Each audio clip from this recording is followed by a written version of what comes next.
Hello, everyone. I'm Domille, and this is our Tea Talks. We're talking with Andrew, also known as Atropos, the founder of Foundry VTT, and we're going to be talking about third-party content on Foundry VTT today. If you're listening live, we will answer community questions at the end. Please be sure to post them in the RT discussion channel, and the admins will pin them for me, so it's easier for me to see them.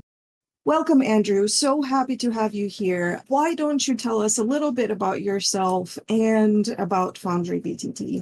Absolutely. Thank you, Dom. It's really nice to be here, and thanks for the kind invitation to join you.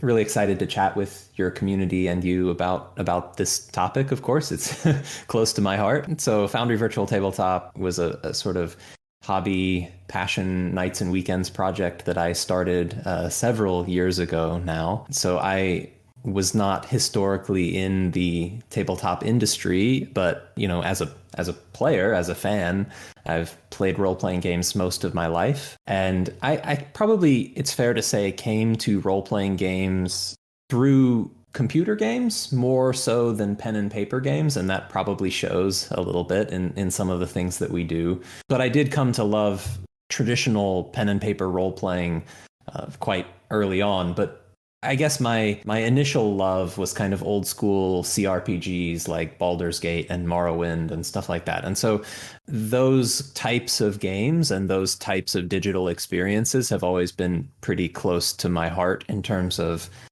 finding ways to incorporate some of those storytelling mechanisms and styles into the way that you would play collaboratively with other players. And so I was playing tabletop RPGs pretty regularly a couple years ago and using mostly digital tools for it because a lot of my friends were geographically distant at the time. And I'd historically been a user of most virtual tabletop platforms that were around and were prominent at that point in time. So Roll20, Fantasy Grounds, Tabletop Simulator, all kinds of different options that I'd explored at various phases of my hobbying. And I really think that VTTs are awesome. And so I was really excited about what could be done in an online setting. But I always found myself a little bit limited in ways that I wanted to, maybe have a little bit more ability to automate things, or a little bit more gamification of things, or a little bit more immersion with, the ability to, open a door and explore the room and have the creaky door sound and stuff like that. And those tools were largely either not available or a little bit challenging to use. And so I sort of was asking myself, like, I'm in between hobby projects right now. Maybe I should play around with some of these ideas and see what, where the technology can take me, because I have a background in some development using web technologies. So I knew some of the ecosystem and I knew some of the key building blocks that were available that could be the foundational components for building a virtual tabletop. And so I sort of started dabbling with them and seeing what I could put together. And it was very crude at first, but not long until it reached a point where it was relatively functional at a sort of minimalistic level. And so that kind of dawned on me, like, actually, I'm sort of onto something here. Like, I've already accomplished some of the goals of things that I wanted. This has some real potential to become a product that, could be real. And so at that point, I turned to Patreon, as so many creators in this group and elsewhere have done. And Patreon provided a foundation for me to sort of start getting the word out and allowing other people to follow along and allowing me to build an audience for the tool. And I think, sort of as a project starter, obviously, there's things about Patreon that we all love and things about Patreon that we don't love so much, maybe. But, it is a very sort of fertile space for allowing creators to get their first steps into the industry. And so it was with Foundry. I, started sharing my progress of developing it. This was back in late 2018. And the Patreon community kind of grew around the software and helped nurture it along until the software had a sort of full formal release in May of 2020. So that was almost exactly well, not quite 3 years ago now. So in May of each year, we celebrate our sort of release anniversary celebration. So here in May, coming up later in the month, we'll have a lot of sort of community programming and streams and talks and announcements and celebrations and whatnot associated with us making it to 3 years old. So that kind of brings us to where we are now. I remember that May of 2020 when Foundry came out, and I remember Foundry before it came out, and it was just on Patreon. And it's really amazing and interesting to see how much the platform has developed over time. I've been supporting Foundry with my own content and, Foundry supporting me and otherwise. And it's really interesting. You've done so much with just the community and the platform itself, the technological advancements that you've pushed through in the industry overall. I'm sure you've noticed that other platforms are trying to catch up to you now. In my personal opinion, you're ahead of the curve. Well, that's thoughtful of you to say. I think that there's a lot of opportunity to do things beyond what Foundry already does. There's a lot of opportunities in this space to tell stories in different ways. And I think a lot of, new entrants to the space have original and fresh ideas, and they're doing some really exciting things. And I think that you're probably right that some of the things that we've done with Foundry VTT have become a source of inspiration for others, the same way that ideas that Roll20 pioneered, or that MapTool pioneered, or that Fantasy Grounds pioneered served as an inspiration for me. And I think that hopefully for our own sake, we have every intention of continuing to grow and continuing to improve Foundry VTT, because our team is not satisfied yet either. So we have some big ideas for continuing to grow the software. I'm sure that's something we may get to a little bit later on. Yes, we have plans for this talk, and I do want to get to the subject eventually. However, this is a question that I've actually always wanted to know. Foundry is known to be very creator friendly, or very community friendly, and open to modules. I think you mentioned modules earlier. Was that always the idea behind it, to have this kind of software? It's like the way I think about it. Do you remember back in the day? I think it was an iPhone commercial. There's an app for that. Mm-hmm. With Foundry, I feel like, there's a module for that. Like there's a module for everything. Yeah, sometimes to our chagrin, but yes, yes, there is a module for that, most likely. Was that always the idea behind it, or did you come up with it eventually as you learned, or is that an unintentional kind of result of what you were working on? I think it's fair to say that it was a directionally intended, but also not entirely premeditated result of the way that Foundry was developed. I think I would be exaggerating my own foresight if I were to say that, yes, this is exactly what I envisioned happening.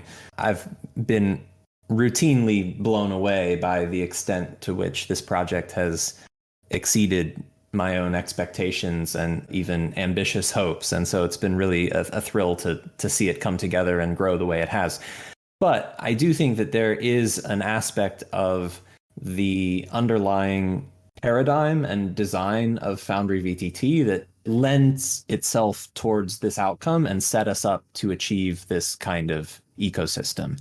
And so if I can risk going on a slight digression to answer your question, I think I'd like to first say a couple of things about maybe what makes Foundry VTT a little bit unique in terms of the way that it works, because it's some of those foundational parts that end up contributing towards the creator friendliness or the modularity of the software. So if you'll bear with me on that, I would say there's a couple of things that make Foundry sort of a little bit differentiated from some other tools. And these were things that I did have clearly in my mind from day one in terms of like what were goals for the software. So one of those goals for the software was for it to be self-hosted. So a piece of software that you are running on your own computer rather than a cloud hosted service where someone else is running it and someone else is maintaining it. Now, cloud hosted services can be great, and there's plenty of successful VTTs that are cloud hosted software as a service, but I specifically wanted with Foundry something that gave me as the game master or me as the server operator a little bit more control and agency and autonomy to, have the virtual tabletop platform be configured and set up exactly the way that I want it to be, have it on my own hard drive so that, all of the journal notes and all of the long form text and lore and creatures that I make up for my own game, that's my data. That data belongs to me. It's there on my computer. I can see it. I feel like I have ownership of that. And, ownership of your own data was something that was a key goal in terms of it being a self-hosted software. So I think where that aspect of the design ties into what you mentioned was that from the beginning, Foundry VTT has been very supportive of the content creator community. One of the nice things about, running the software yourself on your own computer is it makes it really easy to integrate any of the sorts of assets that you have that you want to use, because it's your data, it's your computer, it's your files. You don't have to worry about uploading anything. You don't have to worry about, making sure that it gets loaded into the platform. You don't have to worry about your disk space quota. I mean, I'm sure everyone's hard drive is limited, but I'm sitting here with my multiple terabytes of hard drive space, and I'm not worried about whether I can afford to download Dom's latest map or not. So, I think that's something that when Foundry is running on your computer, when you control the environment in that way, if you want to use music, you just get your MP3s and you put them in a folder on your computer, and then you can use that music in the virtual tabletop. Or if you want to use maps or tokens, you just get those image files. And I guess personality wise, I'm a little bit of I've got a little bit of an OCD hoarder collector attribute to me. I'm sure a lot of DMs have that. It's probably a fairly common personality trait for people who like running games and preparing games. And so I have a lot of satisfaction in organizing my token stash and organizing my maps folder and stuff like that. And so it's appealing to me to just be able to do that in my own environment and not have to be dependent on something external that's maybe a little bit more limiting. And so by design, this software ended up just being very inviting to creators to get your stuff into it. Just, support the creators you like on Patreon, download what they release every month. You can just use that directly. And so I think there was a lot of natural complementarity there that removed some of the barriers between paying money to creators to support their work and actually getting to use that work that you supported them for. I know this is a long answer. I apologize. Secondarily, another sort of cornerstone of the software was that I wanted it to be extremely modular. So I wanted the software to be built as a framework to provide all of the tools in the toolbox that are needed for telling stories and playing tabletop role-playing games. So at a sort of software development fundamentals level, I wanted it to be a platform and a framework that could be extensible. I didn't want Foundry VTT to have to encode what does it look like to play Call of Cthulhu, and also what does it look like to play Blades in the Dark, and also what does it look like to play Warhammer Fantasy, and also what does it look like to play Pathfinder. I wanted those to be modular components where the software would work in a system agnostic way, and there would be a framework where game systems can define the components of their own rule set that they need in order to function in the software. So ultimately, if you ask what is Foundry VTT? Well, it's not a set of rules. It's not a collection of creatures. It's not a compendium of spells. It's one layer deeper than that. It's the framework that allows all of those things to exist. So Foundry VTT is a framework that allows you to define creatures. It's a framework that allows you to compose really well-organized and cross-linked rich text journals. It's a framework that allows you to have templates that you can place on a grid that let you measure the area of effect of certain spells and identify them. It's a framework for having walls and lights and locational environmental audio sources. And all of those things can benefit a wide range of storytelling techniques. it's a framework for rolling dice or having a hand of cards. And so these are sort of the raw building blocks of gaming. And I think Foundry VTT is sort of the toolbox that contains all of those tools, but then it's up to someone else, sometimes us, but usually our community. It's up to someone in the community to take those tools out of the toolbox and apply them to craft something, playable, to craft something that's an actual game experience. And I didn't think it was ever realistic for me or for our team to do all of that ourselves. And so we've really tried to focus very heavily on how do we make the toolbox as powerful as possible so that we can empower people to make amazing things with it. You mentioned systems and modules. Do you know how many systems Foundry supports? Yes, I do. So you can find that on our website, which is foundryvtt.com. In the little menu, if you go down to systems and modules, which is one of the things in our website menu, you can see that there are currently 2,070 add-on modules across a set of 265 game systems that are supported on the platform, which is a really amazing number, both of them. I hadn't really dreamed that there would be this range of systems supported. Every day, though, we get new package submissions from new developers who have made things, and we just got one today, for example, for Aquilar, a RPG set in demonic medieval Spain. Sounds amazing. I've never heard of this, but now we have someone who's created and submitted the Aquilar system for Foundry VTT. It's so cool to have that kind of thing just kind of pop up in your email inbox every day. I had somebody mention earlier today, I was talking, we have a weekly meeting on the server, and somebody asked me if Foundry only supports, like 5e, and I was like, oh, no. There are so many things, so many systems and modules and ways to play that Foundry supports. Like you said, thousands. So given how many bases Foundry covers, how easy do you think it is to learn for somebody new to use Foundry as a player, as a DM, and also as a content creator? This is a really good question, and it's a tough question, I think, because I think it spotlights one of our software's biggest opportunities to continue improving. I think that it may not be surprising to say that if your focus is building a powerful tool set that then empowers creators to kind of take that and make something with it, that as a premise is a little bit challenging to make really intuitive and user-friendly. It's not to say it can't be done. It can be done. It's, I think, a big challenge, though.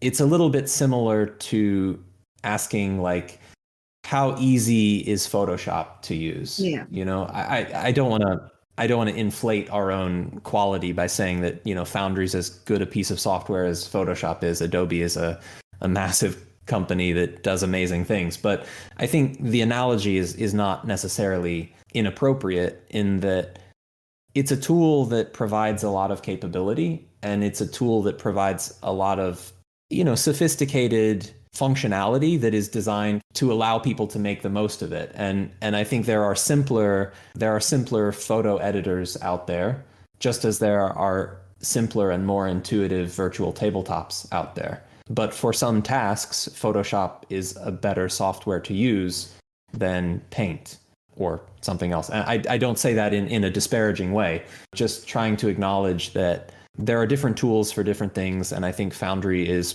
probably at a little bit more of the power user end of the spectrum.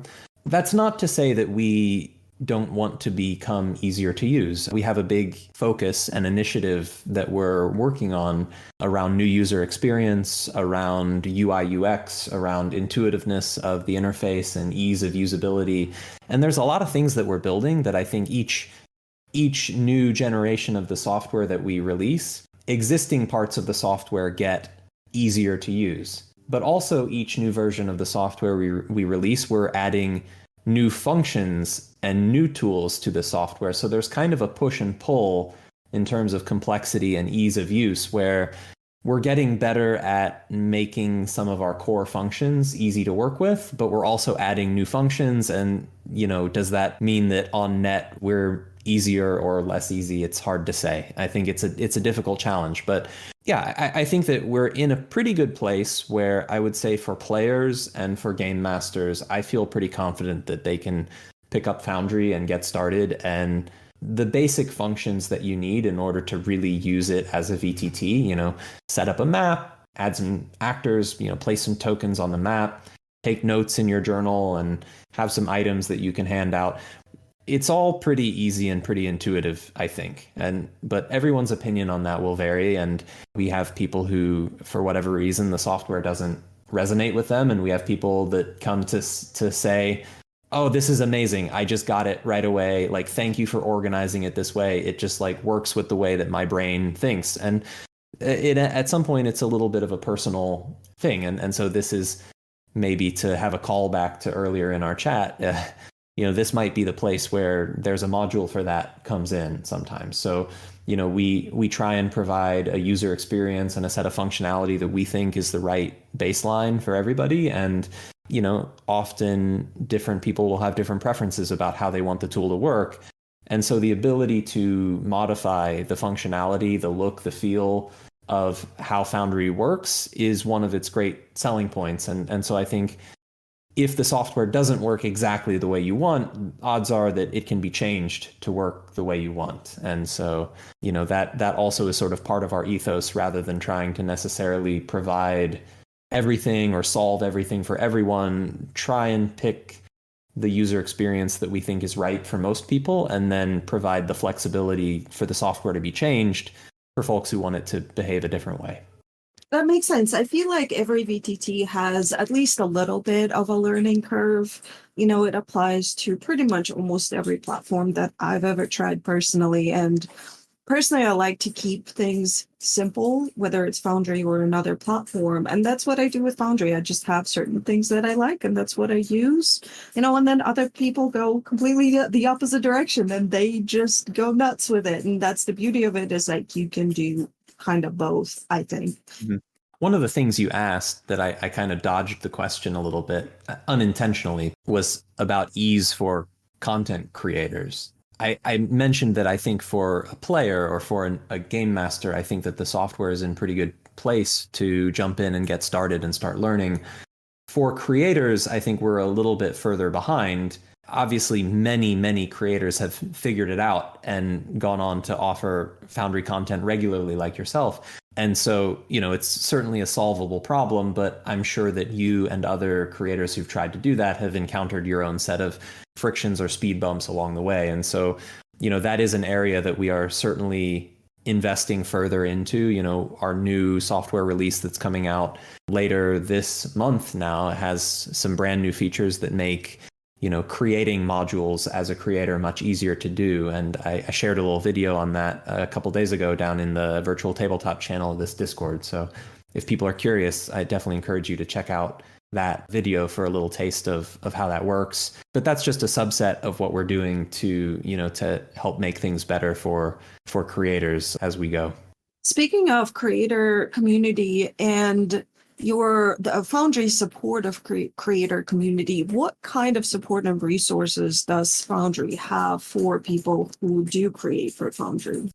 Yeah, great question. We have a couple of mechanisms for that, and this is also, of course, changing over time. So one of the things that we've done ever since sort of early days for Foundry is we have this sort of exclusive content, featured content program. Exclusive, it's a little bit of a perhaps misnomer, because there's nothing about this category that means like this content can't exist in other platforms. But the intuition or the idea here is that it's content that kind of is available for free on Foundry as sort of starter pack type content to help get new game masters started. So for example, we have a whole category here devoted to that.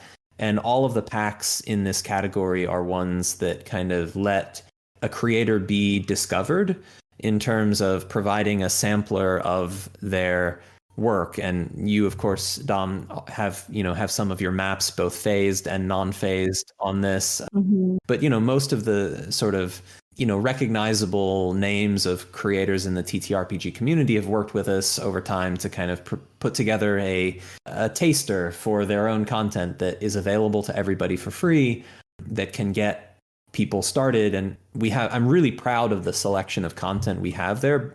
Obviously, like individual packages on their own, some of them are extremely robust, but across all of them, if you're getting started with Foundry, you can just go to that exclusive content section and you can install a couple battle map packs, you can install a couple music packs, you can install a starter adventure, and you get so much stuff that way that can really like give you a jump start on using the software. And so that's one thing that I've always been really happy that we do that, and that we've had creator buy-in for that. I think, the idea is to sort of take a limited subset of the creator's work that they feel comfortable, offering from a promotional perspective, and then use that as a tie-in to, encourage folks who want more of that thing to support the creator on Patreon or buy certain packs that creator offers. That's one channel that we have. We certainly have a program of doing announcements and promotional marketing on our Discord server, which is very large at this point, as well as Twitter, which is a little bit smaller. But Discord has kind of been a really valuable mechanism for us to reach people with promotional things. We have a premium content program, which is something that I suspect we'll talk a little bit more about later. For content that launches within that premium content program, we help promote it upon launch.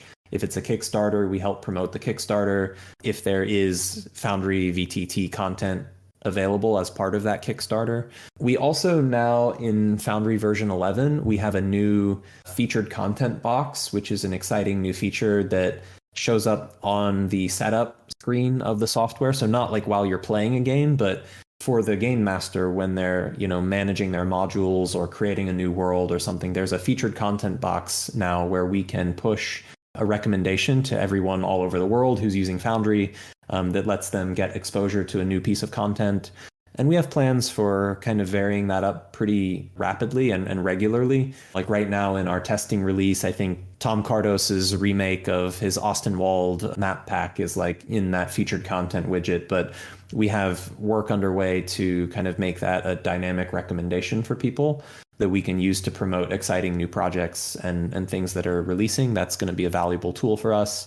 And some other things that we're building on the website in terms of support systems for creator content to drive better visibility and discoverability of that content for people who are looking to find some new stuff that can help supercharge their games.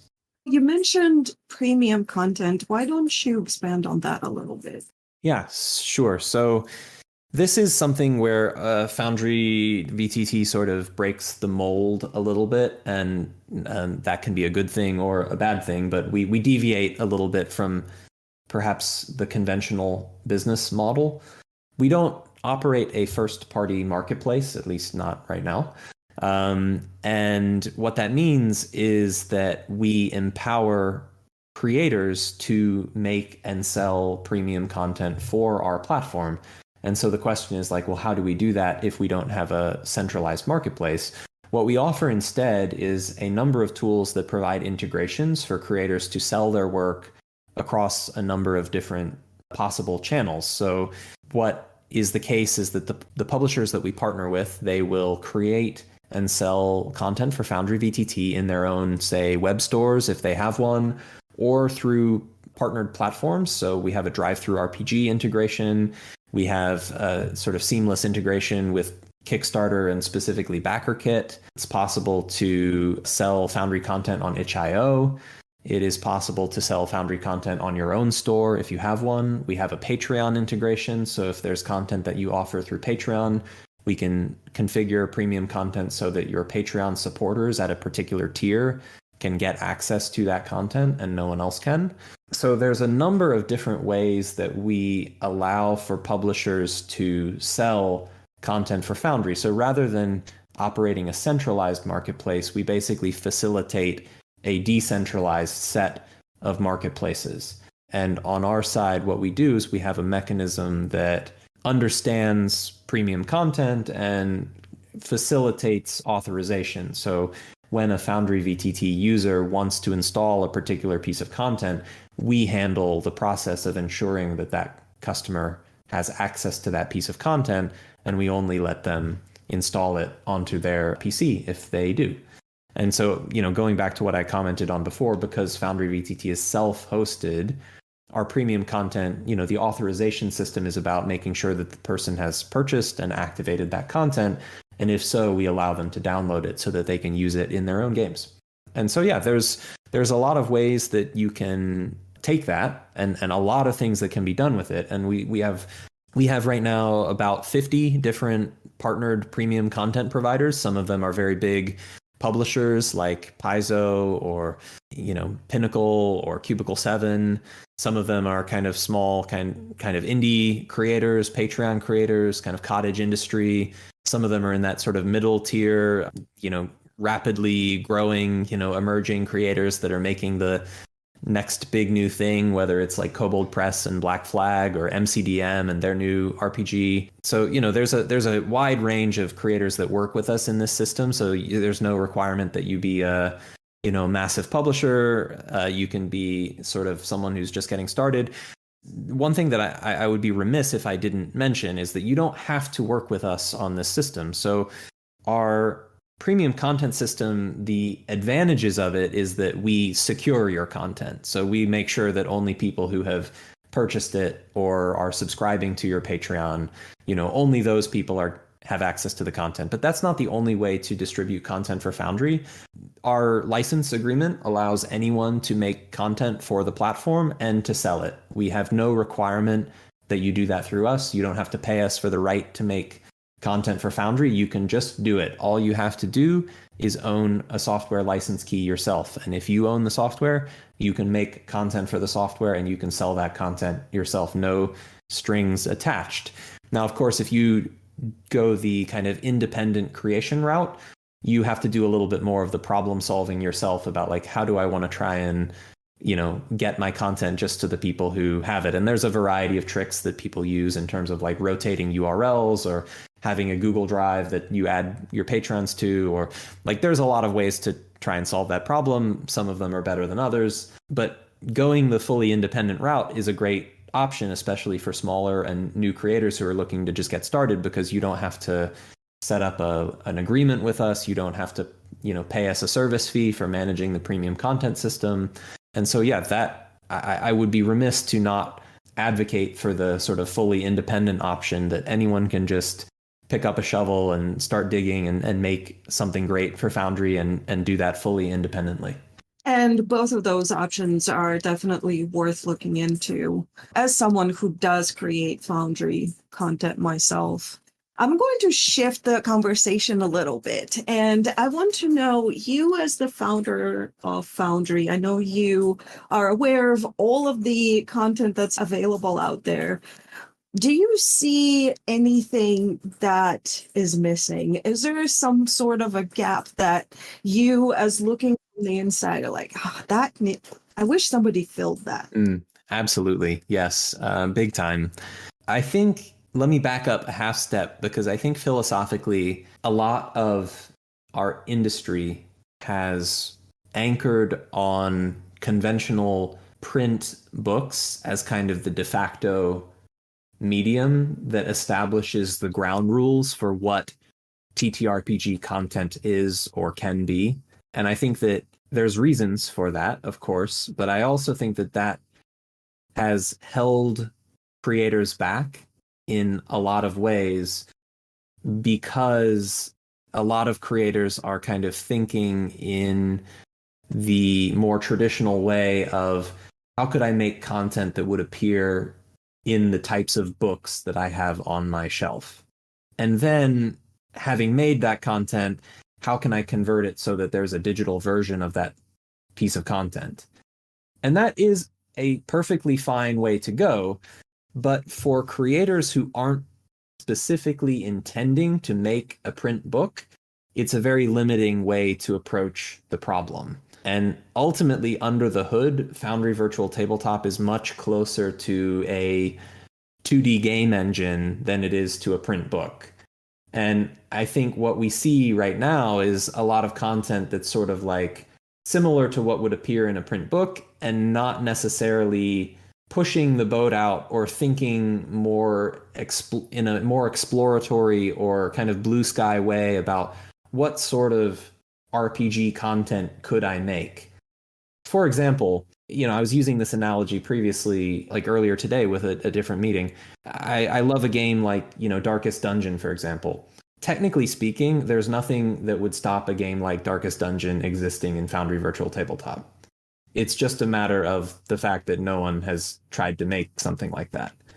And so, I'm not proposing that, but I'm using that as an example of the sort of more divergent thinking about like what sort of RPG content could exist in this digital world, especially when you start thinking about what about digital first products. I think you're, part of the kind of frontier of this a little bit, Dom, because you're thinking about dynamic maps, like changing the story as gameplay evolves. Mm-hmm. But, I would challenge even you to, to go to that next level with it. Think about how could this idea be taken, even further, and even to a degree that provides, really never before seen role-playing experiences that are unlike what has historically existed, because it's not something that's just coming out of a book and then being converted to digital. Now, there's a place for that. There's definitely a place for digital book conversions, but I think there's a much larger opportunity out there for creators to think innovatively about what does the future of digital role-playing look like in a future where most people are playing role-playing games online, in a future where most people are, wanting the opportunity for things like solo play. Like, is there a sort of, there's so much opportunity for people who want an experience like their weekly TTRPG session with their friends, but maybe on an off night, I just want the ability to enjoy my own story just on my own time, or I want the ability to play different types of games, more card games, board games. This has maybe been a little bit of a failing of our platform that we haven't worked harder with publishers of card games, publishers of board games to kind of set them up on Foundry too. We've stayed pretty narrowly within the TTRPG space, but speaking about the tools in the toolkit, there's nothing missing from Foundry's toolkit to support board games. There's nothing missing from Foundry's toolkit to support card games. And so all of the types of games that you would, see at a PAX U or a Gen Con, there's a much broader set of things that could exist on Foundry and are not really being made right now. And so that's opportunity. And then there's also opportunity for really sort of new forms of digital storytelling, new types of game experiences, things that lean a little bit more into, not being CRPGs, but borrowing some ideas from CRPGs, things like, exploration systems where the game master is helped by the software to tell the story. Obviously, this is a frontier that we're all white knuckling through together right now in terms of like, where is AI going to take things in terms of the way that stories are told? There's a lot of exciting things that that generative models can do. There's a lot of irresponsible and shameful things about the way that generative models are working these days. And so I think, but we can all see where things might be headed in terms of technology, in terms of the ability to generate content from training data, the ability to have adaptive experiences. Ultimately, these are all tools that exist in the service of storytelling. And, I think there's a whole future of like, what does that look like that is just not really figured out yet. And so I don't know, maybe this was a little bit too broad or a little bit too blue sky of an answer to your question, but I do think that there's a lot of opportunity in this space for creators to find niches and find ways to do something that no one else is doing before. It's not just like a small corner of the space that is unexplored. It's a whole frontier of the space that is still unexplored. Well, speaking about the future and where things are headed, where is Foundry headed? What is the next thing that is coming up? Well, we are committed to continuing to improve the software. I really should have mentioned this earlier in the talk. One thing that everyone should know about Foundry, and hopefully you're still listening to get to this point if you didn't know this already, we have an interesting business model. It's a one-time purchase perpetual software license. So you spend $50, you get the software, and you own it forever, which is, I think, if I do say so myself, a really good deal. We are always improving the software, though. We're always working on the next generation of Foundry VTT. We're about to release version 11, which has some really exciting new tools in it. An overhaul of our compendium system for content distribution and packaging. There's big new tools for telling sort of immersive stories with visuals and exploration. So we have some new wall types for really elegantly modeling windows. We have a new built-in system for hooking up sound effects to doors when you lock a door or open a door or try to open a locked door. That's something that's really interesting. We've got new tools for making weather effects smarter, to where you can differentiate between the interior portion of an area versus the exterior portion of an area to control where does a certain weather effect appear. We've got, I'm probably drawing a blank on some of our biggest features in V11. It's been a really big initiative, but that's something that's coming out later in May. We release an update of about that size roughly every 6 months, maybe a little bit longer. And we have a really good track record of doing that. So as soon as V11 releases, we're going to be talking about planning for V12. The way that we approach that problem is that we always try and do 3 main things each version. One is something voted on by our community. We do a Patreon feature vote where everyone can weigh in on what's the big new feature that is most desired by the community. We do a feature that is not glamorous, but that we feel is most important from a kind of infrastructural perspective, something that reinforces the foundation of the software and invests into our technological platform. That's one of the 3. And then one of the 3 is sort of a user-facing feature of our choice, usually something that dovetails or complements the Patreon voted feature, but sometimes not. We haven't decided what is going to be in V12 yet, so I don't have anything to announce on that front. But there are some really big things that are definitely going to be coming to Foundry VTT at some point. Some examples of what those might be would include multi-level support for a better handling of verticality in scenes. So a building with the second floor and the basement and the tower even above the second floor, and moving up and down. One of the things about Foundry VTT is we are pretty committed to sticking to 2D. I think there's a lot of great virtual tabletops out there that handle 3D, and there's a lot more coming that are looking at 3D.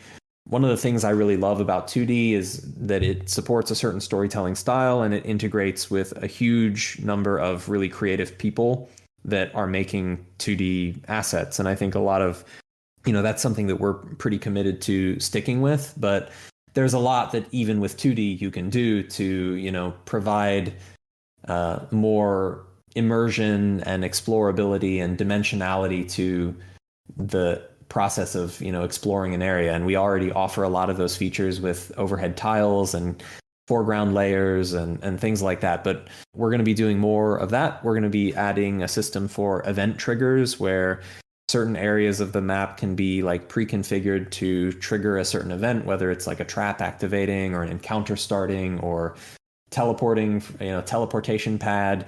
The possibilities are really pretty endless with that. But a system that's a tool in the toolbox that we want to add, is a framework for defining event triggers and trigger types and trigger areas and things like that. An overhaul of measured templates, which are already really good, but we want to augment measured templates with very pretty visual animation. So your AoE, cone of cold can have a really beautiful sort of animated ice cascade effect or something like that. That's something we're pretty intent on doing. The list honestly goes on pretty far. We've got a very exhaustive backlog of things that we would love to do, and the team and I that work on creating the software are not content. We are not satisfied with the functionality we already have. We are intent on continuing to grow and build exciting new things. I must ask, do you have any kind of creator-specific updates planned for the future? Yes. So part of that is coming in this particular V11 release, where we have a new sort of user-friendly module creation tool.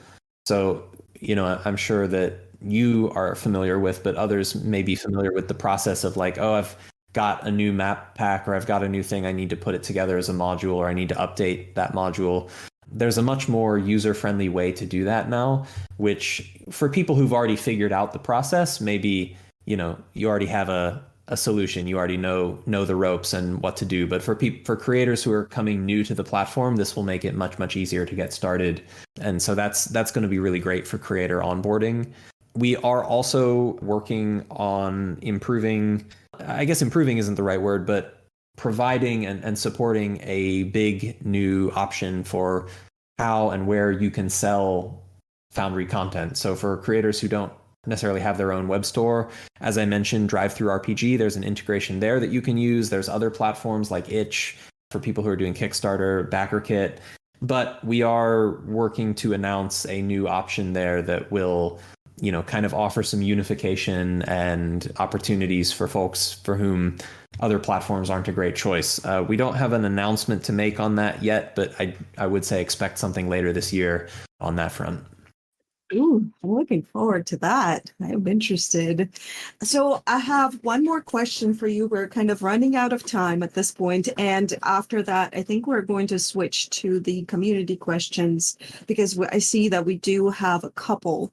So what is the long-term vision for Foundry VTT? How will you continue to innovate and evolve in the coming years? Nice question. There's a couple of aspects of that, and some of it is things that I've touched on already. I think continuing to add new tools to the toolbox, like event triggers or like, multiple level scene support. That's a big part of it, adding those new tools. Part of it is improving the usability and functionality of our current tools. We've got Foundry does a lot, and we routinely kind of go back towards, aspects of the software that were implemented a while ago and find the ones that are most in need of a touch-up and most in need of new functionality. So not just building new, but also maintaining and improving what we've already made. We have a vision to offer some opportunities for better handling of assets. This I guess relates to your prior question. This might be more of a 2024 thing, but one of the things about Foundry right now is for things that are just like a collection of battle maps or a collection of tokens. Packaging them as a module is a good solution for how to distribute those, but it's not necessarily the best solution for how to distribute those. And I think that there's some different content packaging and distribution formats that we have planned in our longer term roadmap that I think will serve token creators, map creators, composers, anyone who's making collections of individual assets, whether they're image, video, audio. We've got something in the works that's a little bit more long-term that will, I think, be really powerful there.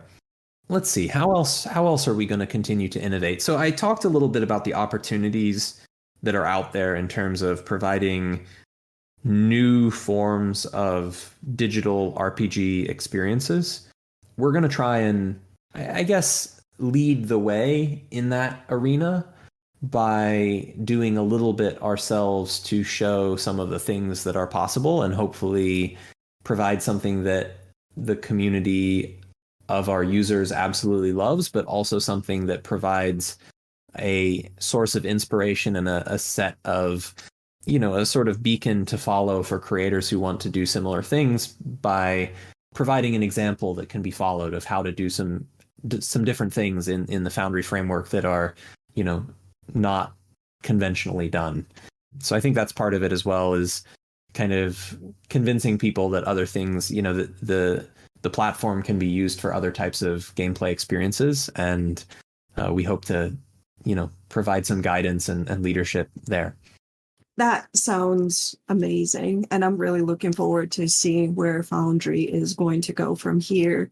So I'm going to go ahead and switch to the community questions. The first question that I have here that I want to ask you, this is from Linda. Will creators have to remake all of their modules that are already available when V11 comes out? Good question, Linda. We've had mixed success with this in the past, and I suspect that your question may be coming from a little bit of a historical wound that you suffered, perhaps when we released V10, so I apologize for that. We are working very hard to make sure that V11 is a pretty seamless update. There are some new features, there are a few things that change, but we, for the most part, expect that all of your modules should continue working without issue. Now, I can't make promises for everyone in every situation, and there are cases where, if your module uses a dependency that, maybe is a little bit more, challenged by some of the changes we've made, like you might have to wait on that dependency module to update before you can offer V11 compatibility. But I would really expect it not to be much of an issue. And if there's any creators out there who already have Foundry content, we are in the what we call user testing phase of V11 right now, which means this is like the ideal moment for folks to give it a little try and see how it's working for them and provide feedback to us before V11 is marked as stable. But we're seeing really good compatibility with existing modules. Our approach to V11 development has been to, really emphasize continuity and stability as much as possible. That is very encouraging to hear. I have another question. This question is from Ty. Are there any trends you've noticed with successful/popular creators on Foundry? For example, creators who release seasonal themes like Halloween or Christmas, or creators who create big bundles versus releasing smaller bits and pieces at a time? Great question. I see both models working. We look pretty closely at like how many copies are our premium content partners selling, or how many with our Patreon integration, like how many users are using a Patreon integration in a given month. And really, you see both models working. You see success with releasing a pretty large number of relatively smaller pieces of content. I also see a lot of success for publishers who release kind of big prestige items, like bigger full books, or bigger adventures. We've certainly had a ton of success with our partnership with Paizo, with releasing some really big pieces of content like Abomination Vaults. We're hard at work on Kingmaker right now, so Pathfinder Kingmaker is going to be coming out in a couple months on Foundry. It's probably the biggest piece of content that's ever been made for Foundry VTT. Either that, or perhaps rivaling Rise of the Drow from AAW, which is also very, very large. I think those types of things can be successful, but also small, kind of more digestible pieces of content can also do really well. The unifying attribute is honestly, and perhaps frustratingly, because this isn't necessarily like pointing out an opportunity that anyone can just go do, it's really quality. I think quality is the differentiating factor between what tends to do really, really well and what, maybe doesn't get as much engagement. And I do think that shows up in the data, that the pieces of content, the piece of premium content that are doing the best on the platform are ones that have had a great amount of craftsmanship put into their construction. Yeah, there is never an easy answer to a question like that, I feel like. And you're right, quality pretty much always trumps anything else. So I think we're coming up to the end of our talk, and I wanted to ask you, do you have any closing thoughts, anything that we haven't gotten to, anything that you want to share with our community that you haven't gotten an opportunity to yet? Yeah, absolutely.